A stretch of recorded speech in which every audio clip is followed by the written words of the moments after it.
Right, good evening everyone and welcome to Cumbernauld Town Hall. My name's Liam.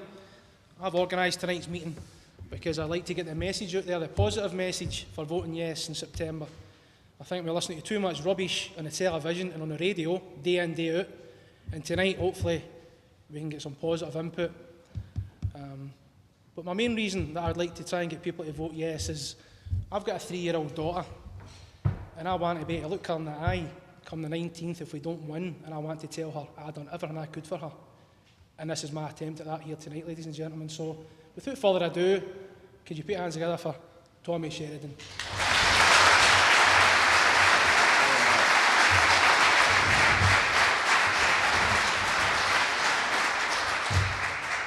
Thanks very much, everybody. Can I just say at the outset, tonight's meeting is probably a prime example of why it is we're going to win this vote on September 18th. Because what we've got here tonight is a guy, Liam, who I met 5 minutes ago, who's decided to contact me on Twitter and say, Tommy, would you come and do a meeting? He said he'd never organised a meeting before, he's not political in any way, but he shares something with me, and I'm sure he shares it with a lot of you. And that is a passion and a desire to see your country stand on its own 2 feet, and on September 19th, stand up proud and say, we did it against all the odds. We are now an independent nation and we're proud of it. That's why it's a pleasure to come along here tonight, Liam. A pleasure to come along with someone whom I've never met before, but in whom we share a bond. You see, Liam talked about the press and the media. We should make the point that we've got a camera here tonight. It's not the mainstream media, it's live stream. So as I speak and as you sit there, hopefully there are some people watching us on Twitter. Let's say hello to them. You're welcome. Some of you, of course, may be sitting there saying, oh, I better watch. I better not go on film. Either because you're hiding for the law. I know a few faces. I've seen you in Crime Watch. Or some of you might even be thinking, Christ almighty, what's the DWP going to think if they see me at a meeting here? There's some stairs out there. And of course, you don't need to worry about that any longer. You don't need to worry about working on the side and claiming the dog. Don't need to worry, because you've now got the Maria Miller excuse. You just say sorry. That's all you do. You just say sorry. Maria Miller, who's on over £100,000 a year as a minister in this Tory government, decides, because she's struggling, it's only £112,000, it's struggling. She decides to claim for her second house. Now, bear this in mind, folks. We're talking about a bunch of charlatans, a bunch of political space cadets who introduce policies to try and penalise the poor for daring to give their wains a bedroom each. That's the type of people we're dealing with. They don't talk about spare bedrooms, they talk about spare houses. That's what they talk about. £90,000 she claimed for her second house.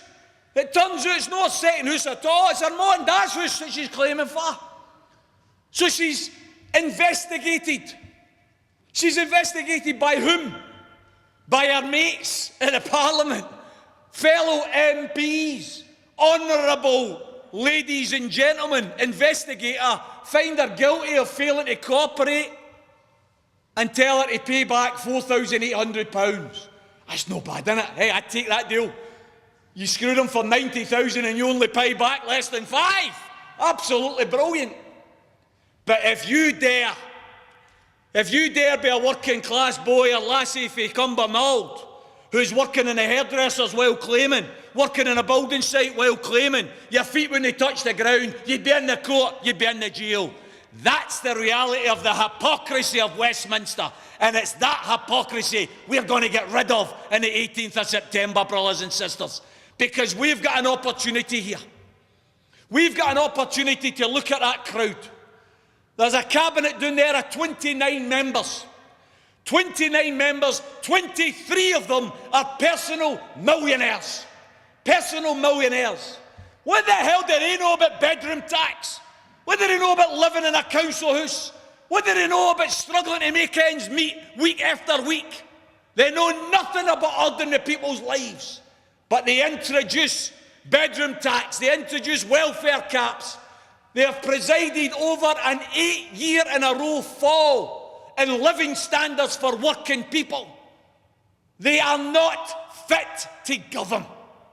And we have the opportunity to say to those toffs, to say to those millionaires who think they're better than us, we've got the chance on the 18th of September to have the power. That day we've got the power. Not the bankers, not the bosses, not the millionaires. We've got the power. And we can use that power to declare Scotland an independent country and be free. Be free, brothers and sisters. What do we mean by being free? Am I over-egging the pudding? Are we really in shackles and chains? Are we really under tyranny? Is it too much to suggest that it's important to use words like freedom? Brothers and sisters, I would argue shackles and chains come in all different guises. What do I mean about being free? I'll tell you what I mean about being free. The bedroom tax is an example, designed to penalise the poor and the disabled. That's what it was, a poverty-seeking missile. To break up families, to tell working class families, how dare you have the kids have the separate bedroom, get them to share a bedroom. That's what these people are telling the poor today.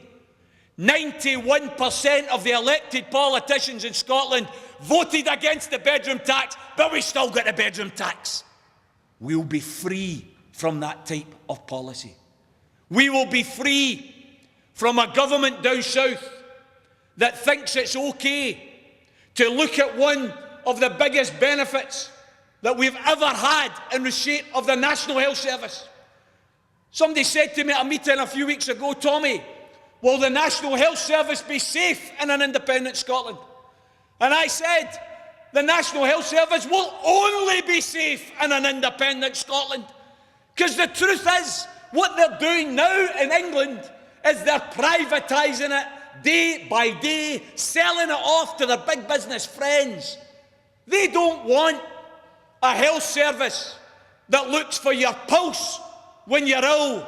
They want a health service that looks for your wallet when you're ill. That's the type of health service they want. We have to say that we'll be free from that interference in our health service when we vote independence. We'll be free from the constant attack on public services. These people don't believe in public provision. They don't believe in public care. They don't believe in looking after the elderly. They don't believe in giving every child a decent standard of life. What they believe is you get what you can pay for. That's what they believe in. We believe that the mail service should stay as a public service. They're going to privatise it. We believe there should be a living wage instead of a poverty minimum wage. They believe in a race to the bottom. Never mind a contract of employment. Let's have 0 hours contracts, so you don't know from day to day whether you've got a job. That's what they believe in. We believe in giving some dignity back to people in employment, real training, real skills, so that Scotland can get back doing what it used to do. Making things, producing things. Being a country that was revered across the world for its ingenuity and its engineering. That's what Scotland could be once again. And I hear people saying to me, Tommy, I'm no voting independence because I don't like Alex Salmond. I'm no voting independence because I never vote for the SNP. Brothers and sisters, please, If we agree on one thing tonight, let's agree this referendum on the 18th of September is not about Alex Salmond. It's not about the SNP. It's about Liam's Wayne and all the other Waynes in Scotland. It's about giving them something for the future. A country that's based on people, not on profit. A country that decides, instead of spending £100 billion, that's 100,000 million pounds. That's how much this shower want to spend on a new generation of nuclear weapons. Think about it. Those are first strike weapons we've got. See if anybody tells you we've got a defensive nuclear force. They're lying. We don't have a defensive nuclear force. We've got a first strike Trident nuclear programme. Well, I don't know about you, but I'm not prepared to strike anybody with a nuclear weapon, because as soon as you use nuclear weapons, the planet's finished. So why the hell would you spend £100 billion on scrap metal? Because that's what that is. 43% of the Waynes in Springburn are in poverty. We've got 4,000 Waynes a day, if you look at the Evening Times. 4,000 Waynes a day in Glasgow, relying on food banks to live. But we've got 100 billion for bloody Trident. Is it not about time that we said, instead of spending on bombs, we're going to spend it on kids? We're going to spend it in hospitals and schools. That's the choice that you've got. Free from the warmongers who'll send working class kids into illegal wars in Iraq and Afghanistan. Tony Blair, the shyster, when he was in power, said that we would fight with every drop of blood. What he didn't add in, as long as it was somebody else's blood. You never get the bosses and their Waynes giving up their lives for these exercises in deceit and lies. Iraq was nothing to do with freedom. It was everything to do with oil. It was everything to do with politics. We didn't want to be part of it, but we were dragged into it because Westminster voted for it. We would be free from interference in illegal wars, free from the immorality of illegal nuclear weapons. It doesn't matter whether you support the SNP or not. This isn't about them. This is about Scotland. Think about this for a moment. A wee example. You happen to have saved up. You've got enough for a down payment in a new house. And you've seen one that you love. It's got a lovely garden. It's got 3 bedrooms. It's got a nice wee garage. Oh, it ticks all the boxes. But you don't like the decoration. Is that going to make you no buy the house? Of course not. Because once you've bought the house, you can change the decoration. Well, I would say the same in relation to any of you out there, particularly an appeal to Labour voters who are worried about giving endorsements to Alex Salmond or SNP. Let's remember, the vote on 18th of September is about making Scotland a free country. There will then be an election in 2 years' time, in 2016. Then you can vote for whatever political representatives you want. And the irony of this is, the one party that stands to gain more than any other party is the Labour Party. Why? Because the Labour Party right now is heading in the same direction as the Tories. It's heading down. It's been heading down for years because it's lost its soul. It's lost what it ever belonged to. It's lost its principles. It used to be supposed to be standing up for working class people. Now it turns its back on working class people. How dare they? How dare the Labour Party only last week go into the Yes lobby along with these Tory bandits and vote for a welfare cap against the poor? A welfare cap? What about a banker's bonus cap? What about an MP's wages cap? What about an MP's expenses cap? We don't have that. But we have welfare caps for the poor. And the Labour Party supported it. The founders of the Labour movement would be burling in their graves at the way the Labour Party behaves nowadays. But what's going to happen when we vote for independence? The Labour Party is going to have to change. It's going to have to rediscover its socialist roots, rediscover its ability to fight for workers. That's why the irony is the party that opposes independence actually would gain most from independence.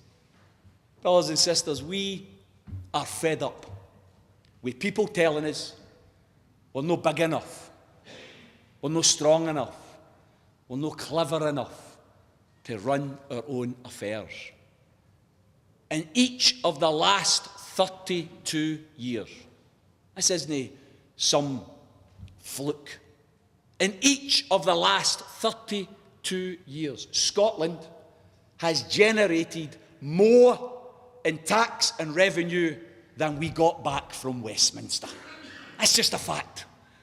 So anybody who says we're not big enough, we're not strong enough, we're not clever enough, they just don't know the facts. We would start off with a potential surplus as far as expenditure on welfare and hospitals and schools is concerned. People sometimes say, what about the pensions, Tommy? Will the pensions be safe? The pensions will be safe if we've got an independent Scotland. I couldn't say the same if you stay within the UK. People say to me, Tommy, can you give me certainties? I can't give you the dotting of the I and the crossing of the T. I can't paint you a full picture of what an independent Scotland will be like. I can only promote the idea of hope for a better Scotland, a more just Scotland than what we've got with Britain. I can promote that idea of hope over fear. But I'll tell you what I can be certain about, absolutely certain about. If we lose on September 18th, I will give you this for a certainty. There'll be more cuts. There'll be more austerity. There'll be more attacks in public services. There'll be more attacks on your living standards. That's a fact. That's a fact. The alternative to independence is darkness. That's the reality. We've got rolled out the other day the 4 horsemen of the apocalypse in the shapes of the Lords, Lords Robertson, Lords Reid, Lords Foulkes, Lords McConnell. And apparently the No campaign's struggling that much that they've decided to turn to these Lords to save the day. I've got to say to you, if the Lords are the answer, then you're asking the wrong bloody question. That's the reality. You've got old Bomber Robertson there in the pay of American armaments companies, speaking in America, with old Captain Mannering in Dad's army. Doomed, doomed, we're all doomed. If you vote for independence, we're going to be less safe. Less safe, my arse. What are we worried about? Who's going to invade us, for God's sake? What a lot of baloney. What these Lords are worried about is after September 18th, they're getting their P45s. That's what they're worried about. Because we've got no time for unelected Lords with their red ermine robes, swanning in and out down there in their red benches, picking up their 85 quid for turning up, 100 quid a day in expenses. No interested. That's why you've also got a big squad of MPs, particularly Labour Party MPs. They're all lining up. Oh no, you can't do this, it'll be terrible. The only thing that's terrible for them is come September 18th, we're going to be spending less on wages and expenses for these MPs. That's the reality. That's what they're worried about. I debated a wee while ago with one of these individuals down in Irvine, Brian Donohoe, the MP down there, been MP for over 20 years. And he said, in response to my position, which is that MPs are overpaid, MPs get £67,000 basic wage. If you're a minister, you go over 100,000. I think MPs are well overpaid at 67,000. I think they should get the average wage of a skilled worker. Firefighters, £30,000. Train drivers, £30,000. That's enough for them. It should be enough for members of Parliament. That's the reality. If they can live in that, how can MPs not live in that? And he said, oh, wait a wee minute, Mr. Sheridan. I believe in the rate for the job. I said, aye, right. You wouldn't get 67,000 in any other walk of life other than politics, other than being lucky enough to be in the right place at the right time. That's what a lot of Labour MPs happen today.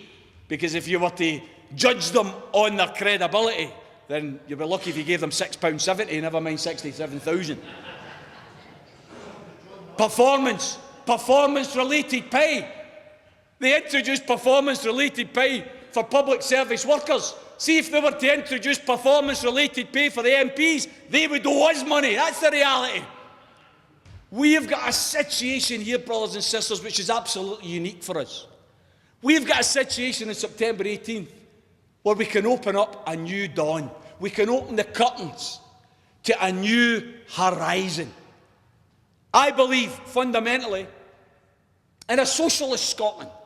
My vision of an independent Scotland may be different from yours, may be different from Liam's. I don't know, I've not discussed it with him. But that's the beauty of this.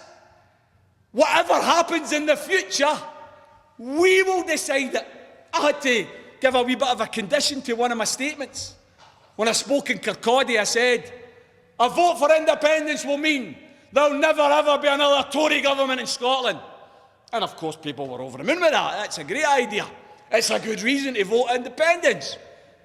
And then somebody contacted me afterwards and they said, Mr. Sheridan, I don't think that's quite correct. After all, there are quite a few people who still vote Tory in Scotland. So I had to condition it. So tonight I'm not going to say, after independence, there'll never be another Tory government in Scotland. What I am going to say is after independence, if there is a Tory government in Scotland, it will be because the people of Scotland voted for a Tory government. That's the difference with independence. Instead of what we've had in something like 30 years since the Second World War, Tory governments foisted upon us that we never voted for. And of course there's more chance of hell freezing over than there is of us voting for a Tory government. Brothers and sisters, why? Why, when you're faced with those choices, why would you decide to say, nah, I don't want my freedom? I don't think we can do it.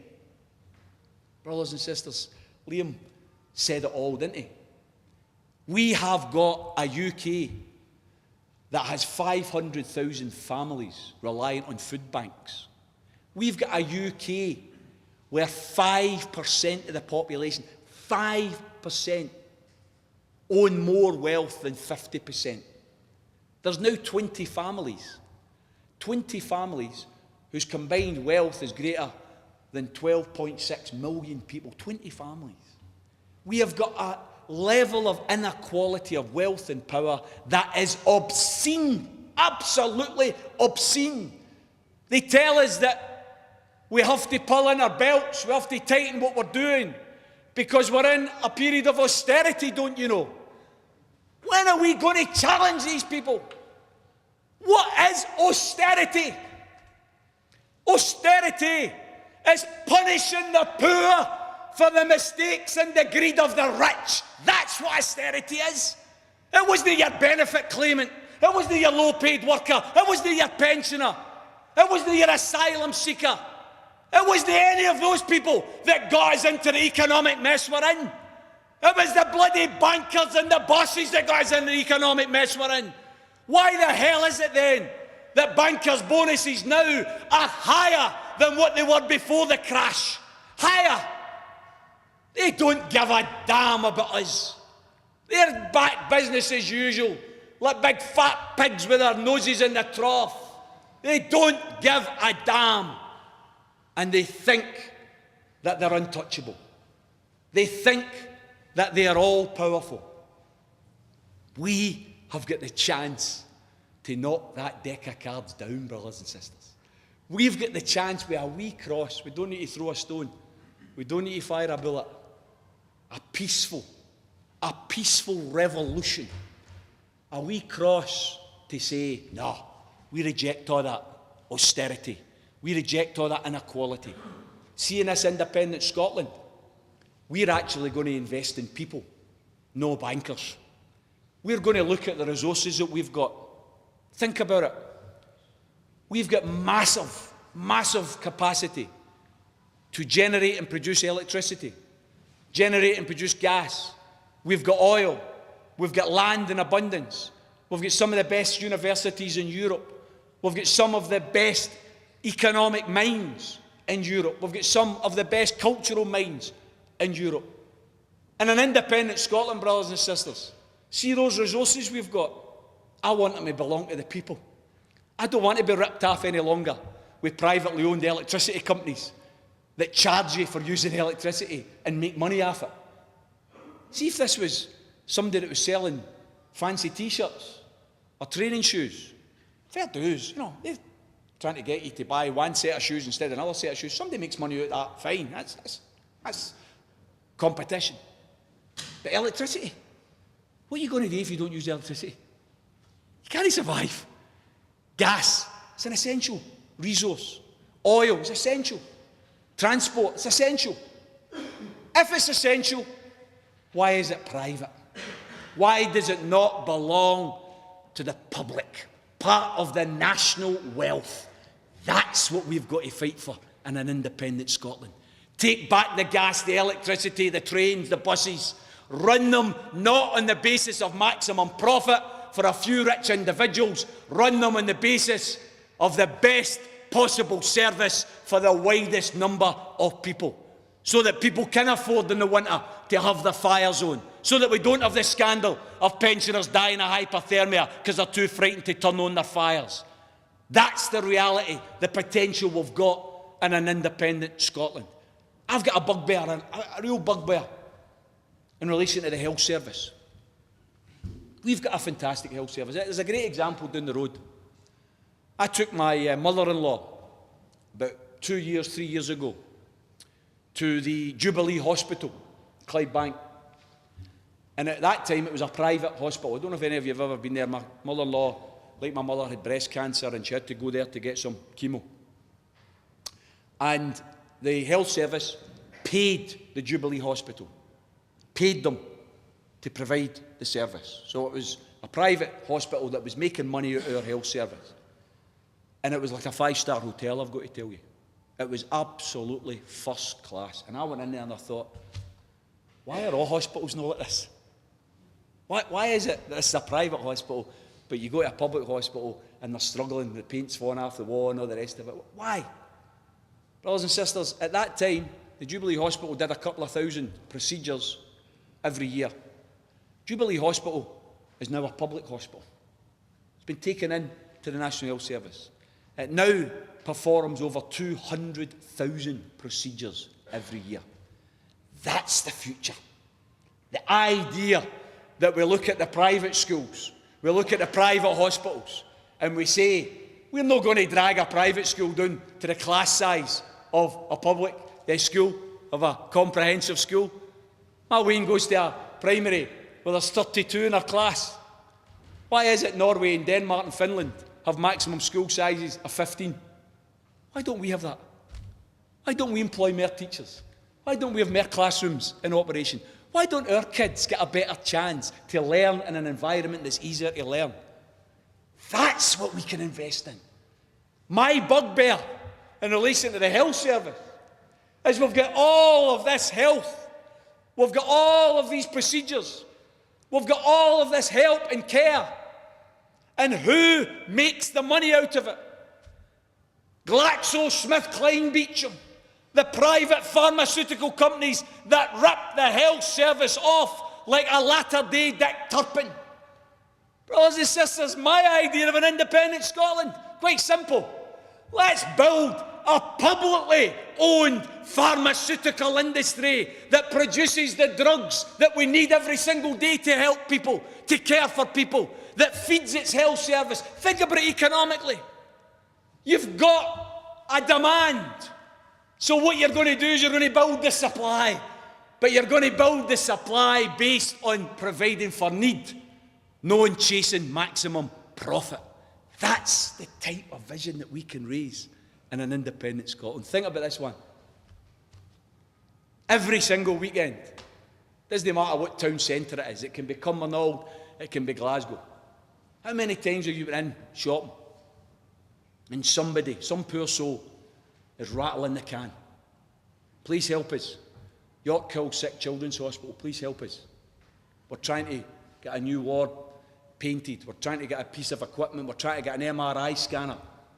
Or somebody in the other street corner, please help us. Cancer research. We're trying to raise money for research into cancer. Brothers and sisters, you know what my vision for an independent Scotland is? See, in an independent Scotland, they'll not be on the streets.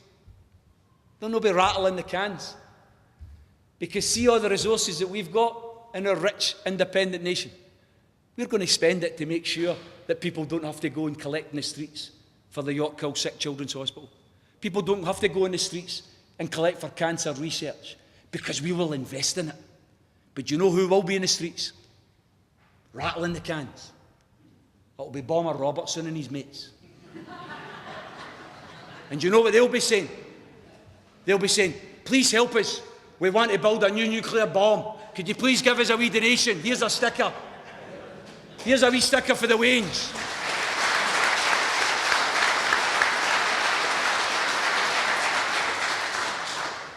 Think about that for a minute. Why not? Why do we have a situation where it's the cancer research and the sick children's hospital that's collecting in the street, but when they need anything for the nuclear weapons, there's your blank cheque. Let's turn it in its head. That's the potential in an independent Scotland. Brothers and sisters, I don't know why anybody of sound mind would reject that idea. I've heard some people talk about, are we not abandoning the working class of England and Wales? Some people who should know better.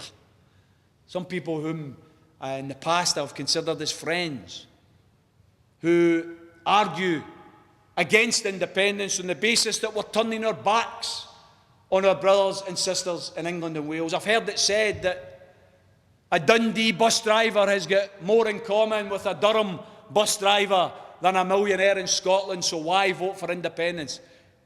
My challenge to that argument is, why leave it at a Durham bus driver? What about a Durban bus driver? What about a bus driver from any other part of the planet? Why is it that we have to accept the border of Britain, but we're not to have a border in Scotland? What is wrong with Scotland being an independent nation and still showing solidarity with working class folk in every other part of the planet? Are we suddenly going to turn our backs on the people of Palestine or Cuba or any other part of the world? Not on your Nelly.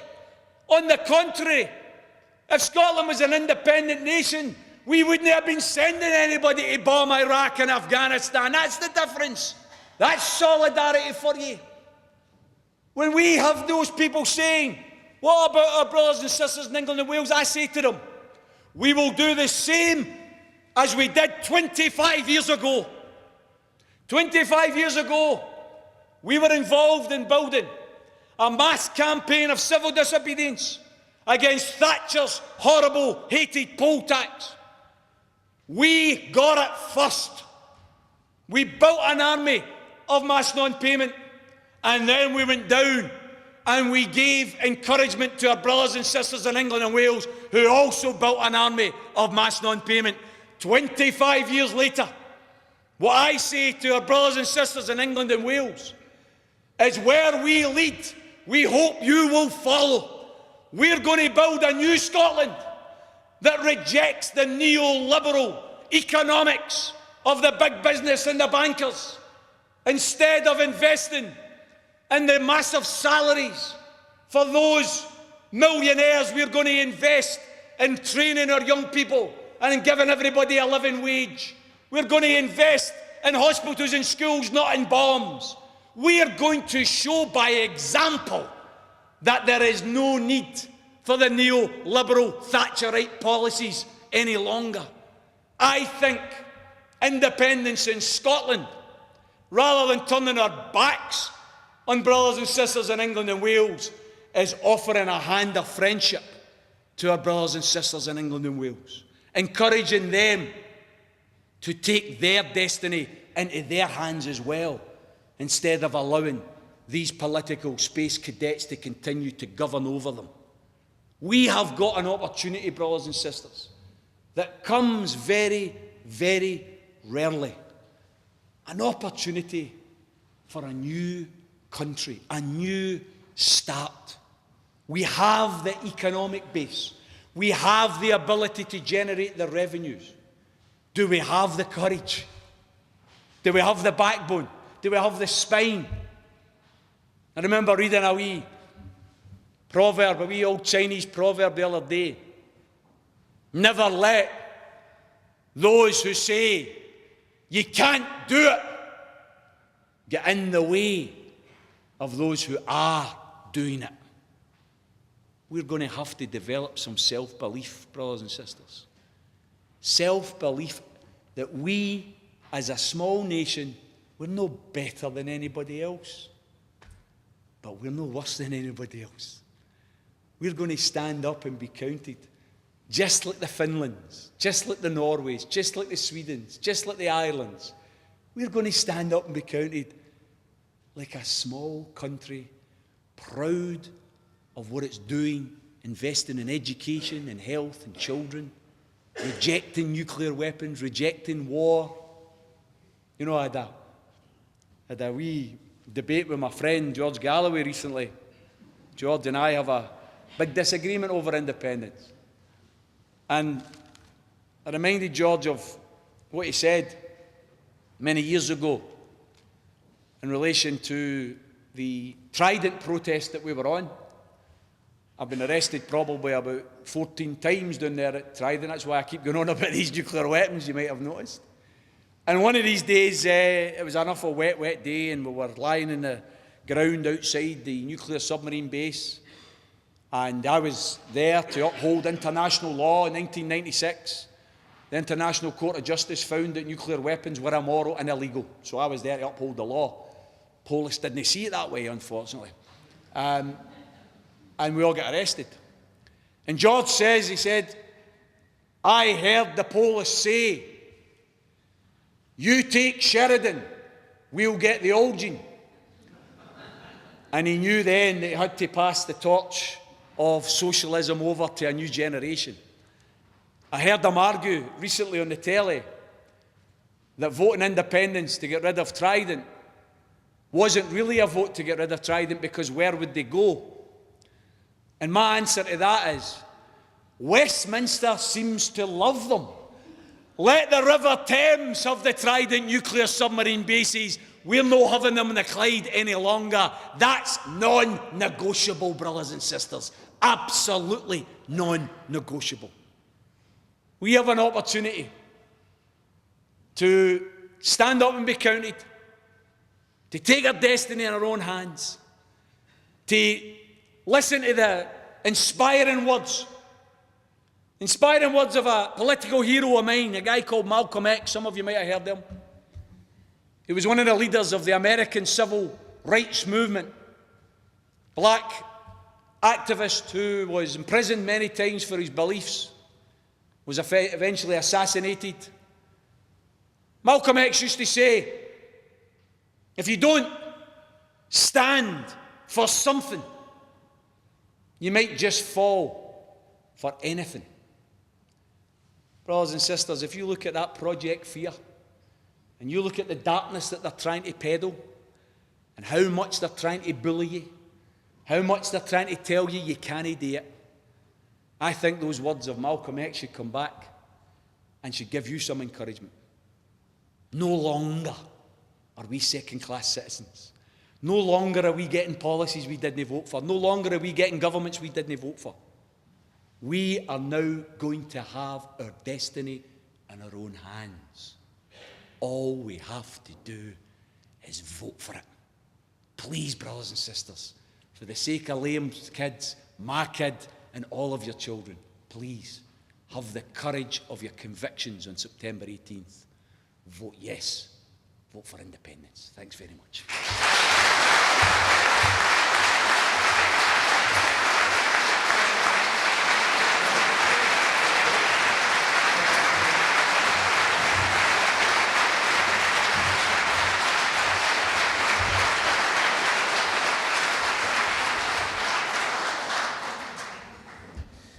Thanks very much for that, Tom, and that was fantastic. We'd now like to welcome questions from the floor.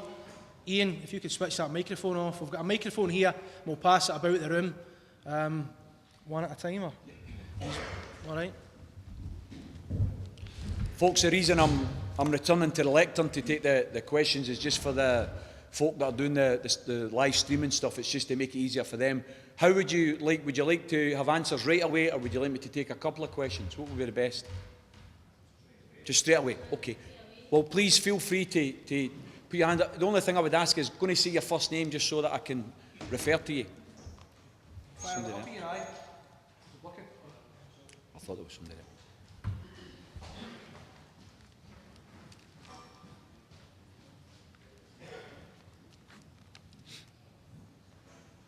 Hi, Tommy and Angie. I just want to know, obviously Scotland's potential and independence is fantastic, but only in the hands of the right people, and I personally don't want the George Galways or Cathy Jamiesons of this world to be the ones in power. So are you in the Solidarity Party hoping to play a more active and more major role within the Scottish Parliament and an independent country? Please. Angie, Please let me vote for you. Angie, thanks very, very much. I'm touched and I'm inspired by your comments. I really appreciate it, and I mean that. I've got to say to you, the same as I've said to a lot of people. Last night we had a meeting in Dundee. Fantastic meeting. There was anything between 350, 400 people turned up. And afterwards, a group of individuals at the end were saying, look, you know, are you going to get back into politics and all the rest of it? You're going to be standing again? And the truth is, Angie, I don't know. That's the reality, because the priority for me right now, the priority is 5 months away. And everything else is on standby now. Because, see, to be honest, see if we don't win this, I think we're going to get a kicking. I think we're going to get penalised by Westminster. I think they're going to be rubbing their hands in glee, because they're going to think we're a bunch of bottle merchants, we're a bunch of cowards. We had the chance and we blew it, and they are going to think they can get away with anything they want. So I think the priority between now and September 18th is independence. There will then be an 18-month period between that vote and the first elections, Angie. Whether I'm involved or not, I'm not sure of, because I'm currently doing a law degree. I've got a wee 8-year-old daughter that I absolutely love being able to spend time with. There's some of you in here I know will have jobs and kids, and it's very difficult to juggle both. You probably spend all the time you can at work, making as much money as possible for your kids, but when somebody asks you when's the last time you actually spent time with your kids, you probably look back and think, actually I done a couple of nights overtime, I done a weekender there. Why? To provide for the kids. But in actual fact, you're losing out on that quality time with the children as well. That's a work-life balance that we've got to work at, isn't it? See, in an independent Scotland, I want to do what the French are doing. They've already got a 35-hour week, and now they're moving towards a 4-day week. A 4-day week. The productivity is better than ours. So it's not as if you have to work 40 hours a week. It makes you more productive.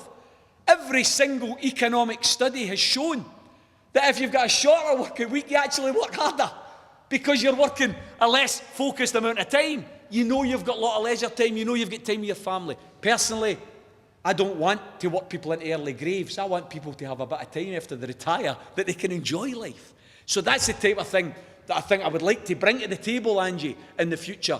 But whether it's as a political candidate or not, I don't know. I'm doing a law degree now. I might end up getting into law. I thought to myself, well, I'm in and out of courts that much. Why don't I go and...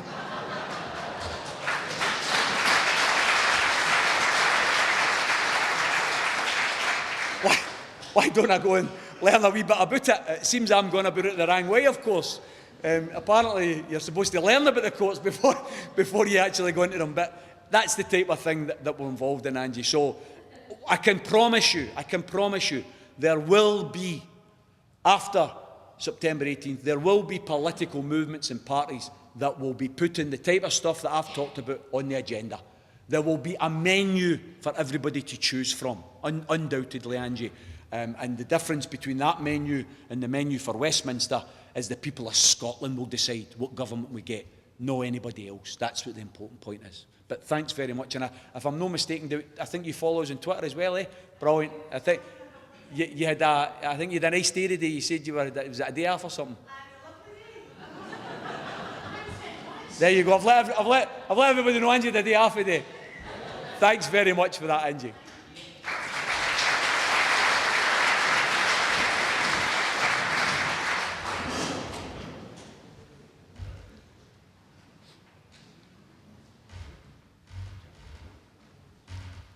Hi, my name's Laura. You spoke a lot about Trident, and nobody in the right mind can argue with your logic. Obviously, the stick that the No campaign doing a lot just now is the removal of the pound, and that's been deep pretty much. But I've read analysts that have said that part of the negotiations there is keeping the pound is going to be also keeping Trident. I was just wondering what your response to that would be. Laura, I think that's a very good question, and I'm going to answer it in two ways. The first answer is, I'd already written down here 1,600 jobs, right? Because I thought your question was going to be, what about the jobs? And I have to hammer that particular myth. The Scottish Trade Union Congress, the STUC, which represents all the Scottish workers, trade union members, they did a detailed analysis in the mid-1990s. They looked at diversification at the Trident nuclear submarine base. What they were looking at is, what if we do cancel Trident? What would we do with the workers who are already working there? How many are working there, and what would we do with their skills?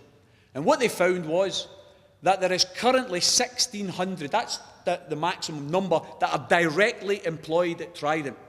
The amount of money that's getting spent every year on maintaining those jobs is £100 million. A local authority, any local authority in Scotland that was to spend £100 million employing people would employ upwards of 40,000 people. So in other words, the money we're going to take from investing in Trident isn't going to cost jobs, it's going to create more jobs. But what the STUC survey also found was that the skills mix that they've got at Trident are the exact same skills that are needed to develop solar power, wind power, wave power turbines. The engineering, the manufacturing skills that are there are the skills that we need to become the European leader in alternative energy production. So not only are we going to create more jobs, but we're going to use the skills that are currently there as well. So that's the first thing, and I know that's not a question you asked, Laura, but I think it's an important part of the equation. The second part is this. I read with interest some of that stuff that was going on. Oh, you can't keep the pound is all part of a negotiating strategy. Really what they're going to do is they're going to say you can't keep the pound, and then once we get independence, they're going to say, OK, you can keep the pounds, but you need to keep Trident. And that's why I was very, very pleased, because I'm not an SNP member or supporter.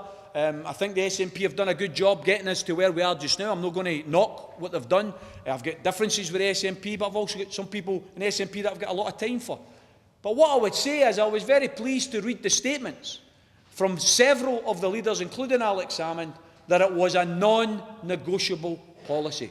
Now, it couldn't be anything less than that, Laura, because I think he would be hung for the rafters with his own garters if he was to turn his back on that commitment, because that has been a long commitment for the rank and file of the SNP who have fought long and hard for it. So I don't think that is a negotiable point.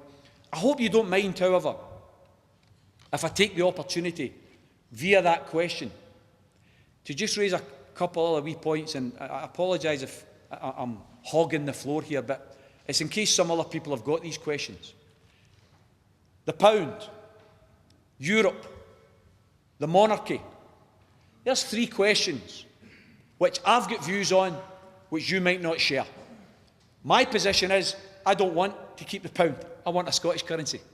I don't want the Bank of England having any say whatsoever in our economic affairs. If, for the purposes of transition, we have to keep the pound for a couple of years until we get everything changed over, fine, OK, I can live with that.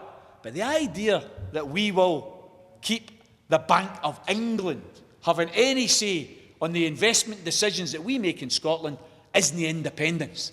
So that's my position. Europe. I keep hearing people talk about, we need to stay in Europe, and if you vote independence, we're committed to staying in Europe. Quite frankly, I'm not that big on staying in Europe. I think the European Union is a corrupt bosses' club. I think it is full.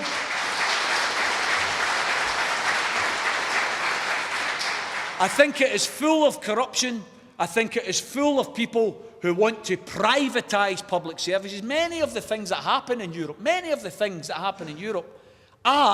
they drive privatisation of services all over the European Union area because they want big business, they want capitalism, they want private enterprise. See me, I want a publicly owned mail service, a publicly owned rail service, a publicly owned electricity and gas and oil. Why is it that all the countries in the Middle East all own their own oil? Why don't we own our oil? Some of the reasons that they're so rich with their massive hotels and their beautiful big roads is because they own their own oil. Why don't we own our own oil? But the European Union would say it's anti-competitive. Well, if they say it's anti-competitive, that's not a club I want to be a member of. So there's another argument that we can have between now and the elections of 2016. Similarly, and this isn't a huge point, but I've had a go, quite rightly in my opinion, at the unelected Lords. Why wouldn't I then also make the point that I don't think we should have an unelected crown? I don't think that the monarchy should have any say whatsoever in our laws or the way we run Scotland. I'm not against them personally, I couldn't care less. But quite frankly, I get fed up to the back teeth of people attacking the so-called scroungers, and they forget that the biggest benefit recipients live in the House of Windsor, and we don't attack them. So from my point of view, I'm not having working class folk getting attacked like that without pointing out that there is a grave inequality here. That's something that we can take up in the next couple of years as we move towards an election. Personally, I'd like to see referendums on these questions, on the pound, on Europe, on the monarchy. By the way, I might lose the referendum on them.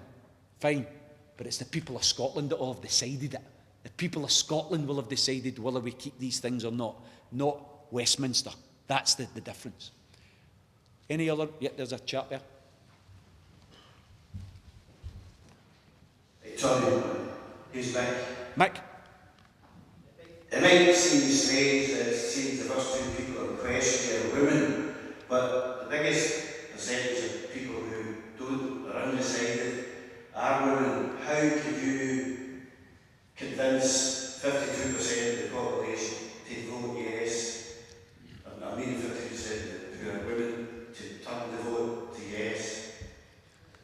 Mick, again, a lot of the studies have shown that there are a large section of women who are as yet undecided or are saying that they might vote no. I've got to say to you, if you were to ask this question to me last October or November, I would probably be saying to you, listen, we've got to keep fighting, but I think we're going to lose. I would have been honest with you. I've got to say to you now, Mick, I'm absolutely confident we're going to win. I think there has been an absolute sea change in the first 4 months of this year. I think the Project Fear, the bullying, the scare stories, I think it's backfired spectacularly. And I think the most important people to convince the women to vote yes on September 18th are the Lauras and the Angies and the other women in this hall tonight. I think they're going to convince.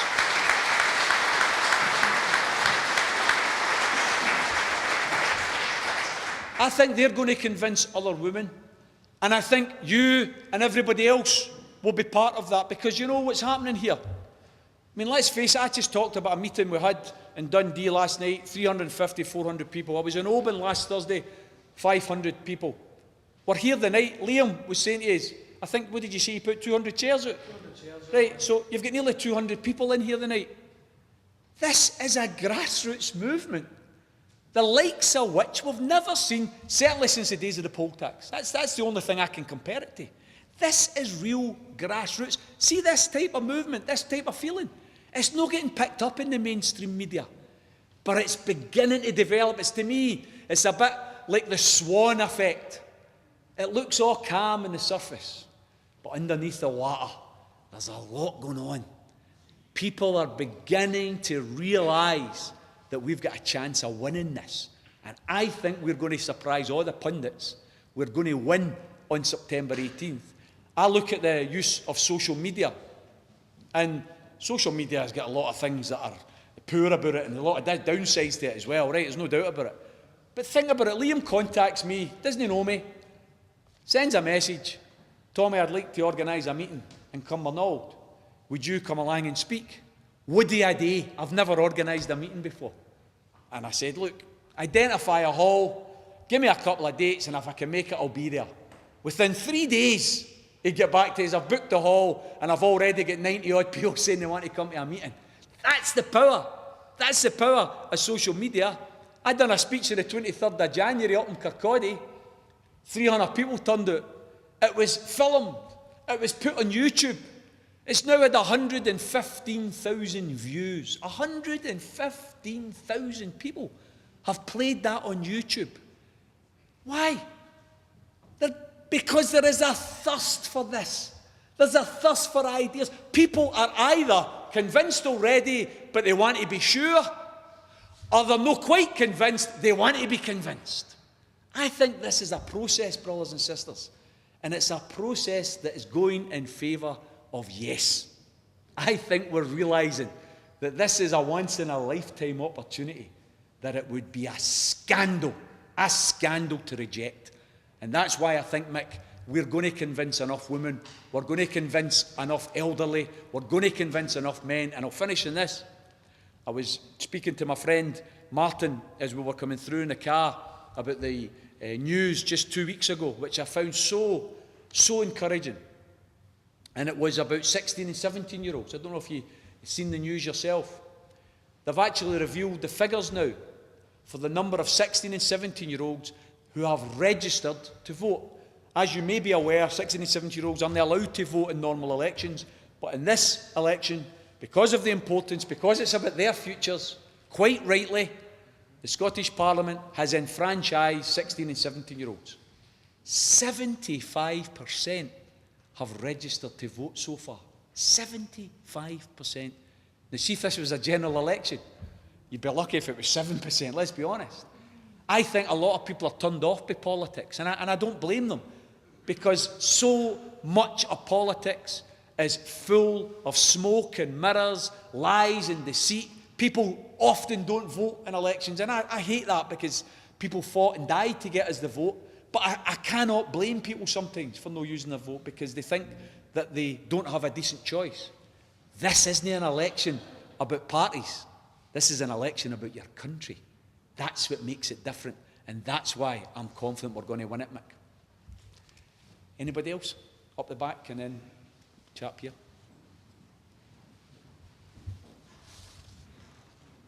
My name's Drew. Drew. Tommy, I work with guys every day, and we're all confused, but I come up here mate for some clarification. I want to find out what was the right thing to do, because the guys I know you think we're going to win, and I won't be there, because I wasn't sure what to do.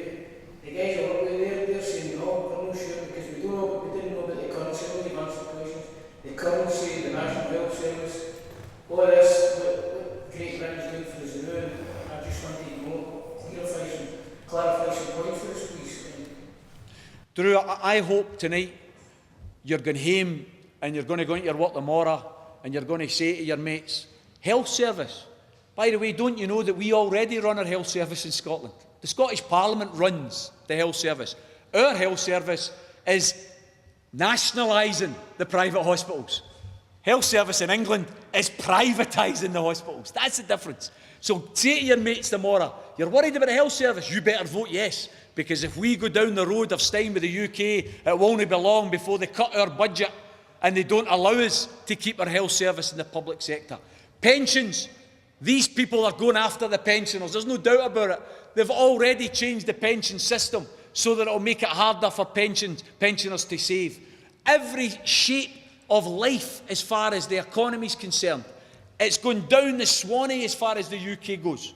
They have got less security as far as jobs are concerned. 0-hour contracts, they don't care.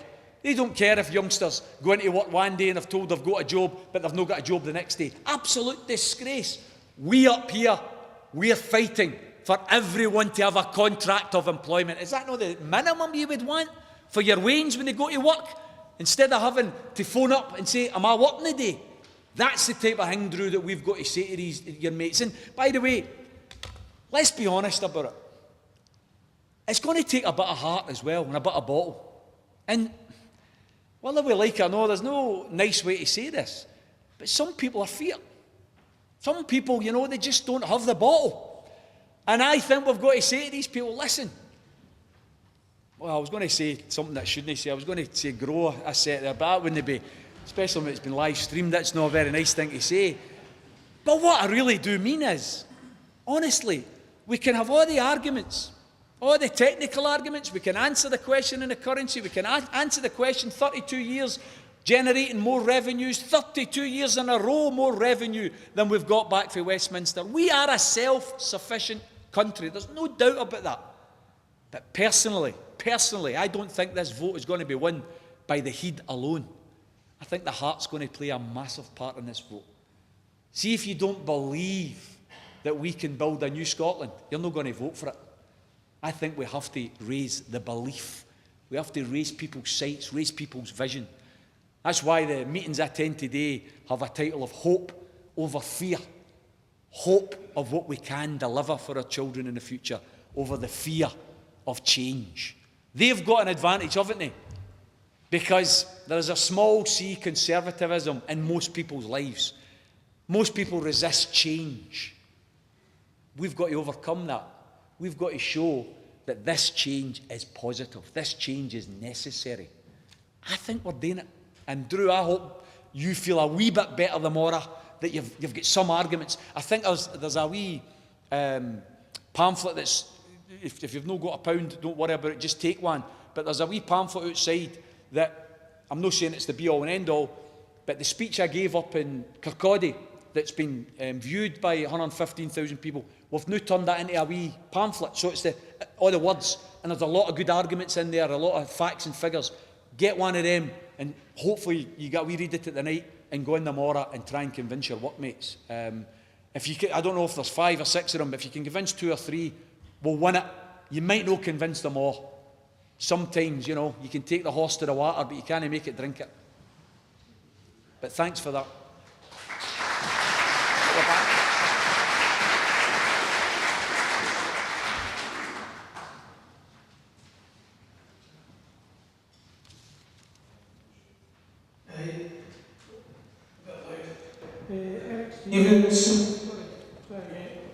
Eric Stevenson. I've come out from Glasgow, in fact.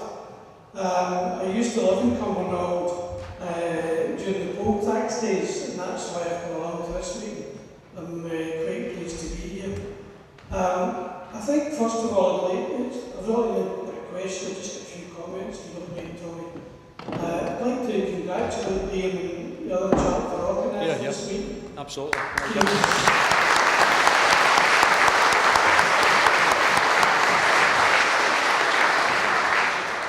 I had a few words with him earlier on, and he was a bit concerned about the attendance.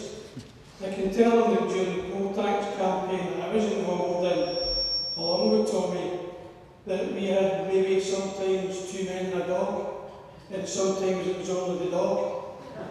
As far as I'm concerned, this is probably my history of being in Cumbernauld previously is the biggest public meeting that I've been to, so I think it's congratulations. Definitely.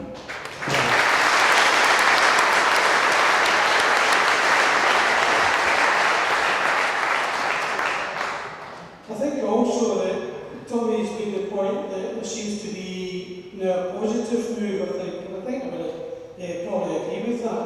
It does seem to me that the yes vote, or the number of yes people is getting bigger all the time. I think it is important for us to recognise that if we do vote for yes in independent Scotland, we really need to have a different type of government, as Tommy has pointed out. I'm a member of the Socialist Party Scotland, which, if any of you know or have heard of the Militant, I was a member of the Militant who were expelled from the Labour Party many, many years ago, and we're now the forerunners of the Socialist Party Scotland. So we're emphasising the point that public ownership, and I think Tommy has emphasised that as well, the public ownership of utilities, big business, etc. is absolutely essential. And it's essential throughout Britain, but it's essential after the Independence Referendum. Because it's only really that if we take in big business, utilities, etc., and public ownership, it will actually be able to establish what Tommy was talking about, a decent Scotland. I think it would also act as a beacon, as Tommy suggested earlier, to brothers and sisters in England and Wales, and in fact throughout Europe for that matter. So I think it is important to emphasise that issue. I think also the other point I would like to make was that Tommy mentioned that the Labour Party might find itself again, or words to that effect. I'm not paraphrasing what he's saying, obviously. I'm not convinced about that personally. As I say, I was expelled from the Labour Party because I was socialist, along with Tommy for that matter, who was expelled a number of years ago because he was a socialist. I think the Labour Party's finished in terms of representing working people. And I think it's absolutely essential. There was reference earlier on, so this makes it iffy for me, earlier on about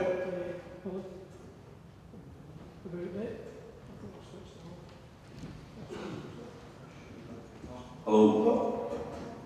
Sorry about that, I'm not used to it. There was some discussion of political representation, and it seems to me that what we actually need now is a new workers' party, a party that will represent working class people. Because the Labour Party no longer represents, yeah. No longer has that role. I'm not sure what's wrong here, but never mind. I'll put. I think it's absolutely necessary for a new party to be created by the trade movement. And in that way, I think you're better just, Eric, you're probably better just speaking, mate, because I know you're coming to the end there, but just. Sorry about that. I think it's absolutely necessary for working class people to recognise that we need a new party of working people to represent us, because the Labour Party, as far as I'm concerned, is finished. It has been for a long time. It's the pockets of big business, and I don't think the Labour Party in Scotland is going to be any different. I don't see any of the Labour Party here. There may well be, and I don't recognise your face. If you're a member of the Labour Party, why don't you go up and say something about that issue, because it is important for us. So therefore, I'll finish now. The poll tax campaign was won by working class people taking the thing by the horns. And we actually get rid of Margaret Thatcher, remember, and I think that's something we should remember. Working class people can make a change in Scotland. It'll be a beacon for working class people down south, England, Wales and throughout Europe for that matter. We need a workers' party that will create a situation where we can create a social Scotland. Eric.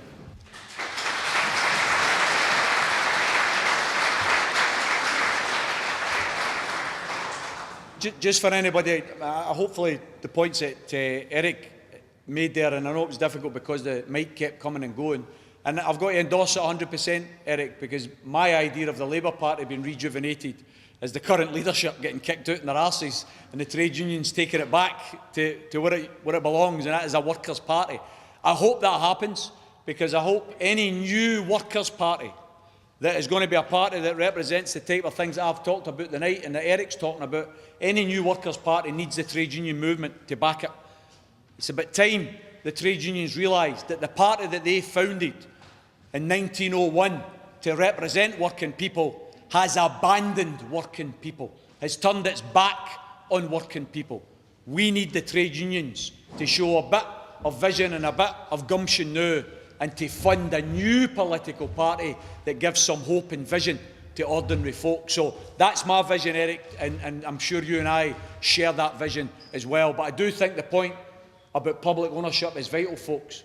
It's no use changing the flag that flies above the town halls of Cumbernauld and every other town and city of Scotland to a St Andrew's flag that pensioners have still scrimped and saving to survive, and Wains are still relying on food banks. I don't want an independent Scotland that is as poor as it was as part of the UK.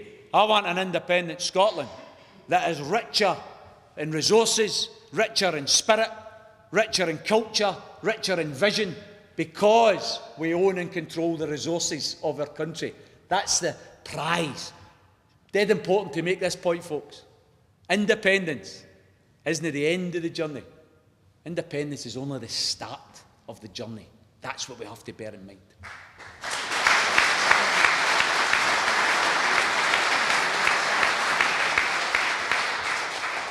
Chap at the back there, and we'll maybe take 2 or 3 more folk. I don't want to keep you here. I promised everybody we'd be finished for 9, so. Okay, thanks, Tony. I think you're absolutely right. Say your name, brother. Sorry, Alistair. I think you're absolutely right. It was a class vote on September the 18th.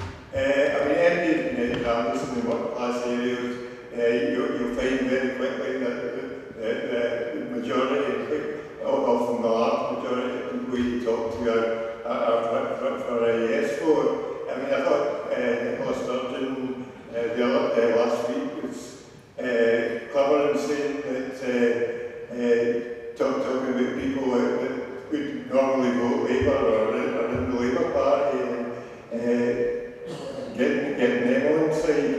Because I think the referendum is going to be won and lost by Labour voters. So are people that normally vote Labour, so it's absolutely essential that we get out there and get talking to people that would normally vote Labour, because we could actually win what's them round. And the other thing it's worth saying is, I mean, Eric mentioned the poll tax. We've got an example of the bedroom tax, where the established parties didn't want to end about a year ago, but were forced by ordinary working class people campaigning to shift and change their minds. You've got to remember that after the referendum, ordinary working class people can do the same sort of thing again. If the people in government try to bring in anything like that. Okay. Alistair, I think it's absolutely essential, folks, that if we don't appeal to core Labour voters, and by core Labour voters I mean working class folk. I mean, I know people now vote Labour and sometimes hold their nose. It's just that it's what they've done all their lives. They don't expect Labour to do anything for them any longer. They're very angry about the Labour Party, but it's the way you were brought up. Working class folk, you know, that's what we did. We voted Labour. We've got to appeal to that core vote. The sense of social justice, the sense of community, the sense of right and wrong. Who in their right mind believes that staying with this shower is the right thing to do for working class folk? Come on. We've got to say to Labour voters, if you believe in social justice, if you believe in community, if you believe in public ownership, if you believe in public services, the only vote you can cast on 18 September is a yes vote. So we've got a job to do, Alistair, but I'm confident we're getting there. We're breaking into that heartland and we're getting there. There's a lot of long-term serving Labour people are now saying they're voting yes, so we're getting there. Take another couple of questions, folks, maybe 1 or 2 more. There's one down here and one at the back. And maybe we'll take 3, there's 3, okay? An online one, right? Just, currency seems to be the biggest thing. It's actually just not people to ask the people who drank Lammin after the yes vote, what currency is she going to fight for? Because I'm quite sure she'll be talking about the pound. I mean, this is what we need to just cut right to the chase, because a lot of businessmen and a lot of people don't want to vote yes because of the currency. Every politician in Scotland after the yes vote is going to be fighting for the pound. Need to understand. Mark, you're absolutely right, brother. And, you know, you mentioned the businesses in Scotland. See the businesses in England? They're going mental, they know, about this idea that if Scotland goes independent, they're going to change the currency. Because every single business, and there are thousands of them, who have export interests here in Scotland, they don't want to have a surcharge of have to pay another amount of money for a new currency. They will be fighting, screaming and kicking to keep Scotland in the pound. That's the reality. Do you really think England wants to keep a pound that isn't backed by oil? Because the pound, you know, it's not the strongest currency in the world. As soon as you remove the petrol from it, in terms of the oil industry, it becomes an even weaker currency. It's all scaremongering. It's all scaremongering. They know. They're desperate to keep the pound and to keep Scotland in the pound. Personally, as I've said, Mark, and not everybody will agree with me, but personally, I only want it as a transitional arrangement. I want Scotland to have its own currency after a few years, quite frankly, because I think we could control our affairs better. But this idea of being frightened of the currency, it's a total and utter red herring, and we've got to take it up. 2 more points. There's a female, and then there was 3 now. And there's an online one as well. Christ, I don't know if we're going to get finished for 9 years. I'll need to keep my answers short. Hi, I'm Anne. I hear what you're saying about the European Union and your thoughts and your views on it. One of the big concerns that I've heard about is a lot of the wealth that's generated by Scottish companies is generated because they've got contracts with other companies within the European Union. If we create a window where we're not members of the European Union, either short or long term, what are your views on the fact that these companies overseas could then renegotiate these contracts and may not have the same confidence in the companies that they had before to be able to continue business as it was, so the wealth might not any longer be generated in Scotland? It's a good question, Anne, and as I said earlier, the debate that we're having is whether we're going to vote yes for independence. The debate about whether we stay in the European Union, whether we have a different currency or other questions can all be dealt with as part of the process after we have our independence. Actually, a lot of them are irrelevant unless we get our independence, because the truth is, the way things are going, there's a chance for the wrong reasons, by the way, for xenophobic reasons, you might get England voting to pull out of Europe and drag everybody out of Europe. And by the way, we won't have a say in it.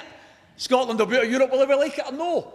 But personally, I think we have to look to the Norways of the world. We have to look at the other parts of Europe that aren't the members of the European Union, but have very good trading links with Europe. You don't have to be in the European Union to have trading links with Europe. People want to buy our whiskey, they want to buy our tartan, they want to buy our products because of the quality, not because we're members of the European Union. But to be frank, Anne, it's a good debate that we could have, and we might disagree with it, but we're not going to fall out about it because we're going to be an independent country and we'll take that decision on our own rather than Westminster take that decision for us.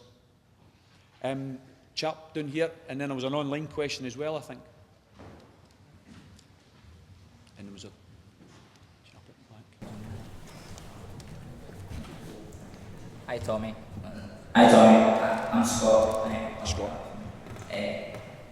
I've always been a yes voter. I tend to vote yes, but the key issue for me is I'm under 18. A lot of people under 18 are voting. As you said, there's 75%. And I know quite a lot of people who will vote no. But I feel the key issue behind it is they don't know the facts. All the rubbish out there by the No campaign and the Yes campaign is not really sorting anything. It's just putting facts in there. Nobody has a clue what's going on. Surely there's a way for anyone who wants a better Scotland to get these facts across in the right manner. Scott, it's a great question. Obviously, it's an open question whether the majority of young people are going to vote yes or going to vote no. Personally, I'm just over the moon that 75% have registered to vote, because when it comes to involvement in politics, even somebody voting no at 16 or 17 is doing something that's political. Now, it's not the thing I want them to do, but they're doing something that is about their futures. They may be taking the wrong decision, but at least they're doing something. I think the key, and I know it's not the be-all and end-all, but I think the key is meetings like this, face-to-face, but also the social media when it comes to young people. You're of a generation, let's face it, where you hardly talk to one another now. All these days bloody tweet one another, and you go on a bus or a train, and what are all the young ones doing? They're sitting on their phones, Facebooks and all the rest of it. We have got to use those means of communication.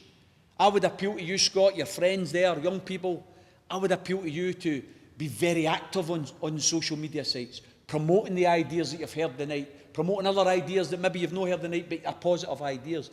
I think we can win the battle for the young people's hearts and minds, but it's not going to be easy because, let's face it, they're getting absolutely bombarded by the Project Fear, by the mainstream media, by the newspapers. Absolutely disgraceful how undemocratic it is.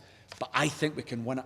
So I would appeal to any of you that have got access to the social media, if you're not a coffin dodger like me, but if you're actually quite young, please get on there and please try and win the cyber battle.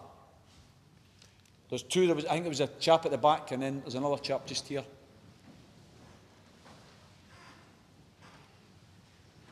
And then we'll wind it up, folks, because I know it's getting on and I want us all to leave the Gilla.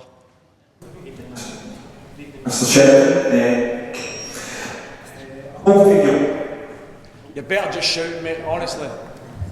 Hi, Mr. Sheridan. I've got a multi-part question for you. Going to give your name first, Bob. It's Craig. Craig. We kind of relate to one another. The first being, what do you see as Scotland's future, your vision for Scotland's future? Because you alluded earlier on our depth of natural resources and our current currency state and how we wish to transition to another currency. Now, what would your stance be on cryptocurrencies and how we go forward? Do we continue to exploit our natural resources, or do we invest in technology in our children and reclaim our technological powerhouse in Europe which we once were? It's a very good question because I don't know the answer to it, mate. I don't know what cryptocurrency is, I'm sorry. I'll need to put my hand up. Investing in technology, investing in our children, shorter working week is all about investment. Because if we invest in technology and we invest in skills, then we can release people from having to work 48 hours a week and we can get them to be working 30 hours a week. We can get them to have more times with their family, more leisure, pursuits, hobbies, all the types of things that we would all like today, but you can't because you're working so hard. That's the type of vision I've got, Craig. I think we have the potential. See if we were, let's face it here, see if we were a poor, backward, illiterate, agrarian country that didn't have the resources, that didn't have the brains, that didn't have the land. See some of the stuff I've talked about, we probably couldn't do it. You know, you can't build a proper house with just straw. You need the bricks and the cement. You can't build a new Scotland unless you've got the resources to do it. We've got the resources to do it. We have got the technology, we have got the skills, we have got the ingenuity, we've got the drive. What we don't have is our freedom. And that's why 18th September is so important. But I'm sorry, I don't know what a cryptocurrency is. I apologise for that. No, it wasn't yourself, it was the chap just in the middle there. Just the wee bonnet. I think that's the last one, folks. You'd be as well shouting, brother, honestly. Wilson.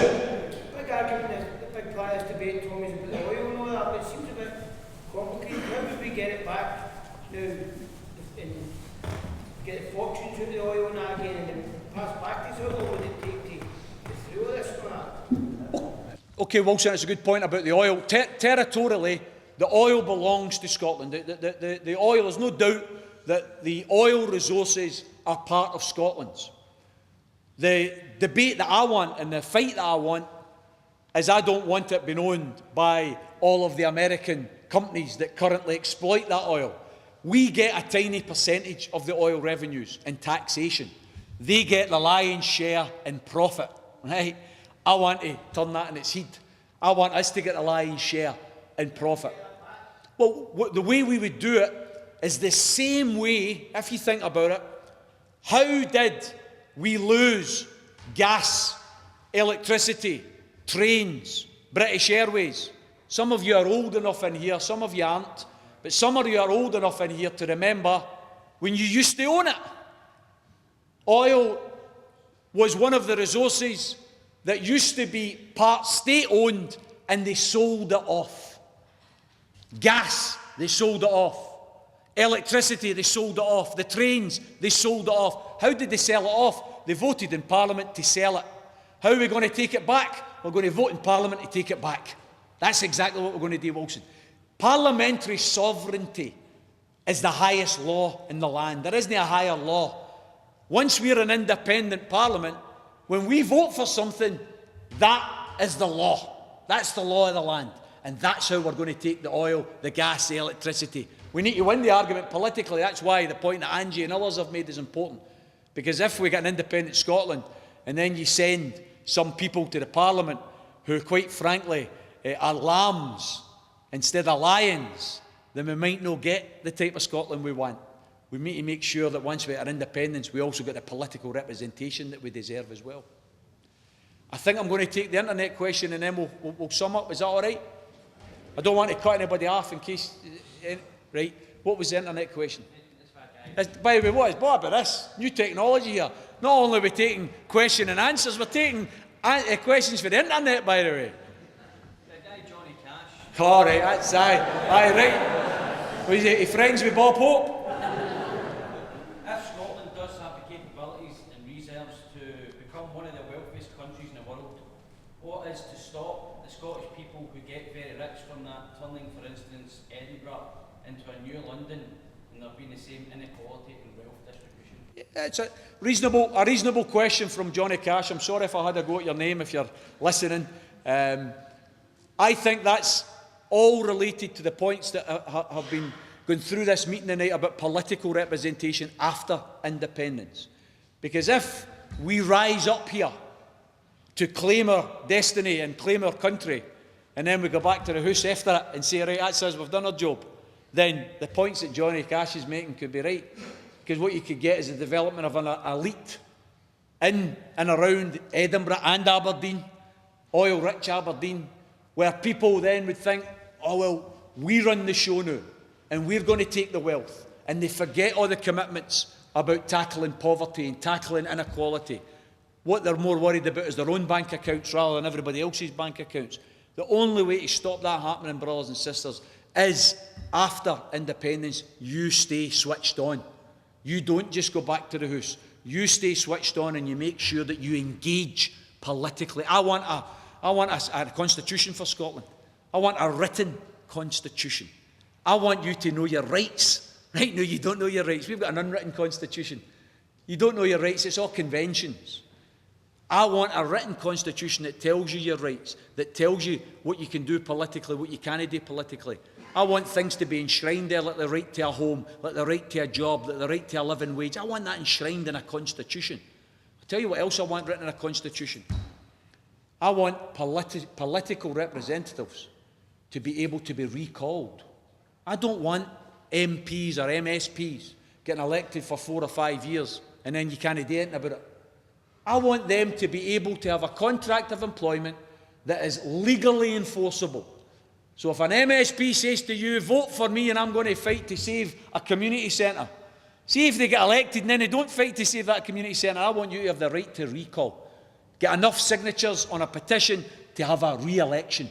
I don't want a once in a 4 years political democracy. I want a constant political democracy, a living political democracy. That's the type of thing we should have in Scotland. We've got the technology for it. We've got the vision for it. We've got the wherewithal for it. Let's have that type of politics. That's general engagement. Brothers and sisters, I'm going to bring things to a close. I'm sorry we've went a wee bit beyond 9 o'clock. I'm going to thank all of the internet viewers who have been watching. Thank them for doing it. But I'm going to give you the biggest thanks for taking the time out your night to come along here tonight to sit and listen to the case for independence.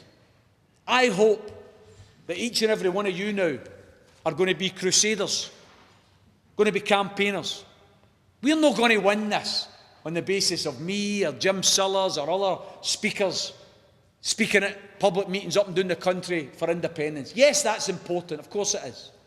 But the most important campaign we've got is you. Is you speaking to your family, you speaking to your friends, you speaking to your workmates. Aye, and you're not going to win every argument. But I'll tell you, Muhammad Ali used to say, getting knocked down isn't what's important.